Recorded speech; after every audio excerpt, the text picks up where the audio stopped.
Hey guys, in this video, I'll show you how to fix SSL pending on Shopify. Alright, let's begin. First of all, open any type of preferred browser and search for shopify.com. After that, sign into your account and you will be redirected to this page.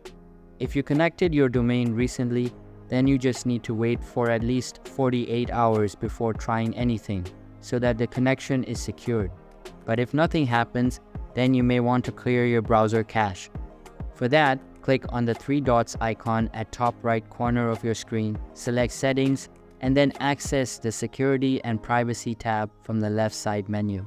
Inside it, select Clear Browsing Data, then checkmark everything and click on the Clear Data button. Note that this action will log you out of your accounts on this browser. If the problem still persists, then you can try contacting support. In order to do that, open a new tab and search for Shopify support. Now, open this website and you may be prompted to sign into your account. So after signing in, you will be able to see this type of interface. Here, select Starting a Store feature, scroll down a little bit and click on the Chat with Us feature. Here, all of your basic information will be pre-filled.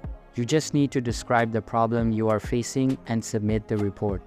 So that's basically how you can fix SSL pending on Shopify. And that's it for this video. If you find this helpful, consider subscribing and giving this a big thumbs up. Thanks.